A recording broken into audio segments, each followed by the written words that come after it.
Hey guys, welcome back to my channel. My name is Wes and this is Ordinary Wes. So today we are still pregnant, 39 weeks and counting still.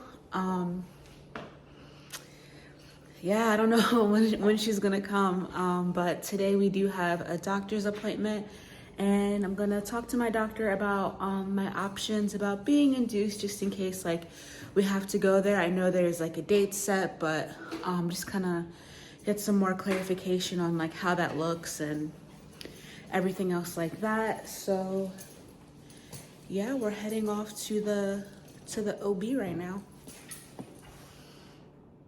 So the next day after I got my cervix swept, my husband and I just pretty much spent that day in the house hanging out with each other, enjoying each other's company. And this is just like a little video about me being silly in the bathroom. And I didn't know this was gonna be my last day being pregnant. Hey you guys, so it's about 3:40 a.m. and I think like early labor might have started. I'm not really sure. So I know Tuesday, was it Tuesday or Wednesday, babe? Tuesday I went to the doctor and I had a membrane or a cervix sweep because I was like 39. This week I'll be 40 weeks. And my doctor said like I was soft, I was dilated, 1 centimeter. So I was like, yeah, like let's go ahead and do a cervix sweep. So I had a cervix sweep and then I think I'm starting to feel the contractions in the labor come on. So I think I might have like lost my mucus plug and like my water's starting to like trickle. I heard sometimes like your water breaking isn't necessarily always like a whole like gush, like the whole like movie thing, you know, like, oh, my water broke, like, sometimes it's like it like gushes out. And I've been getting like a lot of like mucusy gushy liquid. So yeah, I called the labor and delivery from my hospital. I talked to the woman for like 10 minutes. She was very nice. Kind of explained to her what was going on, what OB I see. And she was like, okay, well, if you're not high risk and like, you know, you feel fine. She was like, it sounds like, you know, you're in, what is it called? Like you're in like early labor or like the beginning stages of labor. She's like, just try to relax, stay calm. Like, you know, the whole basic, if you're not in like too much pain, you know, do as much as you can at home and then come in and like we'll get you a baby. So yeah, I guess this could be the start of my labor and delivery vlog. I don't know, we'll see where this takes us. So the pain I'm feeling is kind of like down in this area, like my lower pelvis, upper vagina, and like my side hips. It almost feels like a really deep period cramp. It's not like sharp. That was one right there. It's not like sharp or anything like that, like where I feel like I need to like, I don't know. But it just feels like a very deep period cramp so far. So I guess I'm just gonna sit back down, relax. I just got out the shower because she told me not to take a bath in case my water broke. So I took a shower. It was nice. Felt really good. So I'm just gonna sit down and relax and I'll keep you guys updated.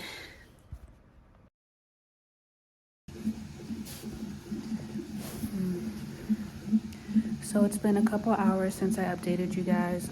So far my water has broke. I'm 2, almost 3 centimeters dilated, and I am currently at the hospital right now. I know I didn't necessarily film like the leaving for the hospital, like the drive there, because those contractions were a little spicy at the time, so I didn't really get a chance to film those, and I was kind of like just trying to relax and like keep my eyes closed and, you know, just chill. But right now I'm at the hospital.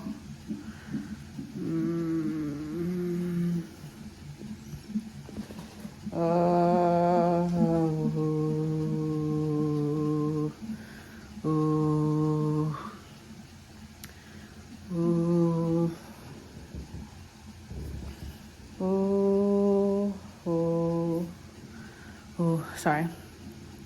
They had me on a monitor. I got a ball, and I don't know, I'm just trying to get through it, and I don't know, but it's not too bad so far, so good. I can still like breathe and woosah through the contractions. I think I'm still like in control for the most part. Yeah, hopefully we'll have a baby soon.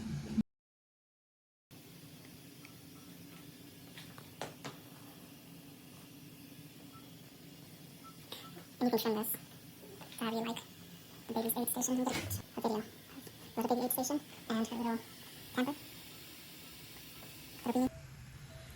Hey, so I have another update for you guys. I wound up getting the epidural because I've been progressing like pretty fast. So I've been here since like 10 o'clock.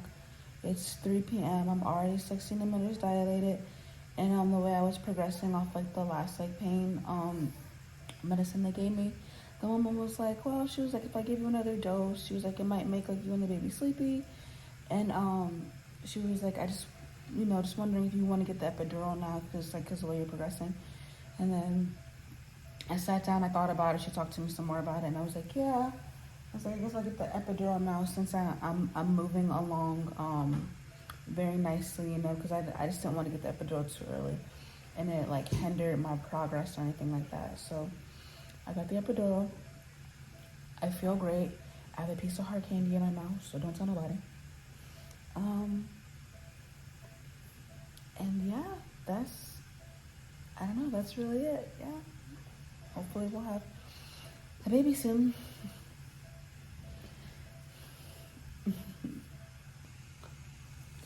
Oh, so, and as far as getting the epidural, it wasn't as bad as what like I thought it was gonna be. I thought it was gonna be like, I don't know, like I was gonna be like in super, like a lot of pain with these contractions, like bent over, like trying to get epidural, like a needle in my back.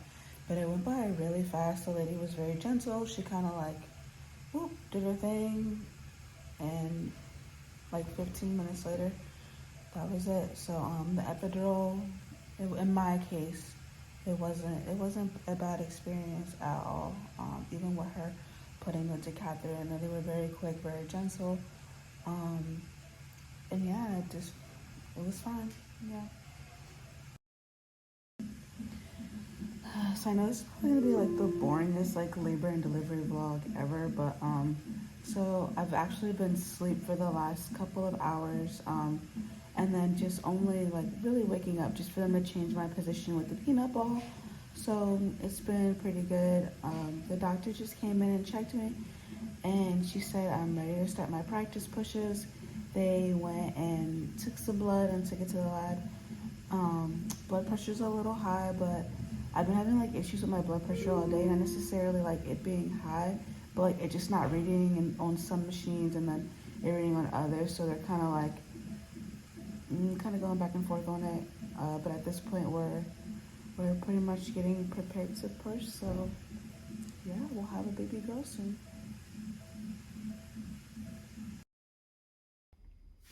So it's been about 2 weeks since I gave birth to our baby girl, Iris, and I'm finally starting to feel like myself again. And so I'm ready to tell you guys the rest of the labor and delivery story. But first I want to say, like, the women who like vlog during labor and delivery, like, superwoman. Like, I don't see how you guys do it.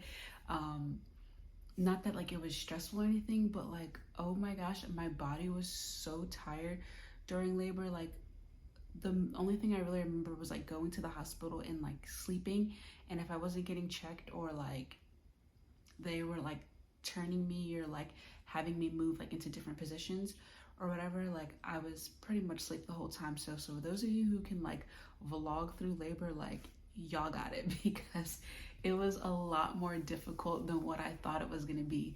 So that's why I'm like, I'm just gonna tell the rest of the story later afterwards, because yeah, it was a lot more difficult than what I thought. So kudos to y'all, because like, yeah, it was a beast, I'm not gonna lie. So I think I left off the story around 8 o'clock, or I left off like with the hospital clips around 8 o'clock. And this is when the doctor comes in and tells me that I'm 10 centimeters dilated and that I'm ready to start my practice pushing. So I had these two nurses come in and they're just like setting stuff up and showing me like different kind of positions I can push in, and just making sure that like I understand like to push during the contractions, and a couple other different like information they were giving me as we were like practicing pushing. So during that time, the doctor comes back in and she's like, okay, like you ready to have this baby? And I'm like, yeah, let's do this. And during the pushing with the actual doctor, like the real deal, you know, they realized that the baby was like sitting like perfectly in my pelvis, I guess you could say. So and the contractions weren't coming fast enough. So it was like as I was pushing, because the contractions weren't coming up and she was like kind of sitting perfectly in my pelvis, she would like go back in, if that makes any sense. So she would like come out when I would push, and then because the contractions weren't coming fast enough, she'd kind of like retract back in, I guess you could say. So because of that, they had to give me Pitocin, and also because the contractions weren't coming fast enough, they had to give me Pitocin. And then also because she was like kind of sitting perfectly in my hips, they kind of like turned me on my side and put me like in these different positions to kind of like get her past that point. And during that part, it caused me to like throw up, like, and I don't know why, like, sorry if that's TMI, but it caused me to throw up. And like at the moment, like while I was pushing, I was like, I'm gonna throw up. And I don't know why, but like my first instinct was like to jump up and run to the bathroom, because you know, like I'm about to throw up, but the nurse just like hands me a bag and like kind of throw up, and it was absolutely awful. But that was like the worst part of like labor, I guess you could say, at least for me. So I mean, it's a blessing, you know, like the worst part was like I threw up, you know.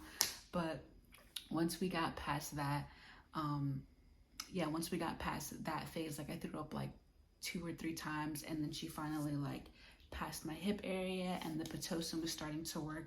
So the contractions were coming more, like they were coming steadily, like back to back, a little bit quicker, how the doctor wanted them, to help with like the pushing process. So from there, she gave my husband a blanket, and I grabbed one and he grabbed the other one. She called it tug of war. I'll like post a picture somewhere up here so you can see what it looks like, because I've been watching a couple of these labor and delivery vlogs, and I haven't like seen anyone talk about it or like say they did this during their labor. So I thought it was pretty interesting. Especially I was talking to one of my girlfriends about it, and she was like, oh, like it's pretty interesting. I never heard of anyone like, you know, like doing that before or whatever. So anyway, he has one end of the blanket, I have the other end, and we're just both pulling, and like that like pulling that we were both doing allowed me to have like a better push to get her out, and to help her like pass like my hips or whatever. So yeah, we did that, and that whole like ordeal from like the practice pushing, the getting Pitocin, the switching positions, throwing up, like all of that stuff, it was about like that whole ordeal was about 2 hours. So after that, at 10:04, we got our 7 pounds 7 ounce baby girl, and it was great. It was amazing. And that was my labor experience. I did have to get stitches, not necessarily like a tear, like the actual like vagina tear, but I got a tear near like my urethra. So yeah, I did have to get 2 stitches there. They're still currently healing, and yeah, I mean, I don't know what else you guys want to know. If you have any other questions, I guess like comment down below, and you can do like an update or like put it in the comments if you have any questions. But overall, I would say like my whole labor and delivery experience, I honestly can't complain about it. It started at 3 a.m. It ended at 10:04. I did get an epidural. I did want it to go natural, like completely unmedicated, but contractions, when they started to hit, they were kicking my butt. So if you do want to go natural and you wind up getting an epidural, there's absolutely nothing wrong with that. I had to do it, but I would say that like the videos that I watched on YouTube most definitely have helped, and also like the birthing classes I've been taking definitely help too, especially with the staying calm and the breathing, and just making sure like you have a supportive partner that like understands like what you want your labor to look like, and just have your back like during the entire experience. That's not going to cause you any stress like that, and then also making sure like your medical team is on board with the things that you want, which is absolutely great. Oh, especially because something else I forgot to mention.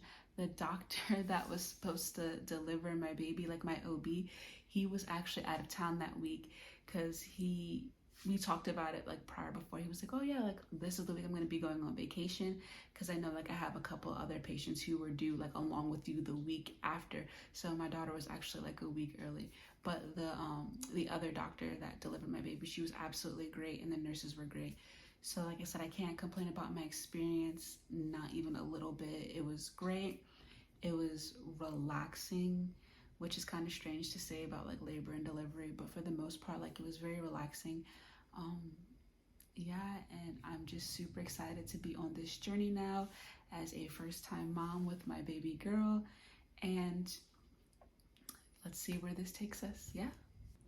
Last thing, I will be posting a lot more consistently this year now that I'm not pregnant and kind of have more of the energy, because it was definitely a struggle trying to start this YouTube journey while pregnant. So yeah, I'll be posting a lot more content about being a first-time mom, my postpartum journey, and getting back into shape. For those of you who don't know, I'm in this service, so I do have to stay in some sort of like decent physical condition for my job. So I'll be sharing my journey with that, and then just being a first-time mom in the service and what that looks like. So if any of that interests you, make sure you follow, subscribe, and comment down below what you'd like to see next on our journey. So thanks.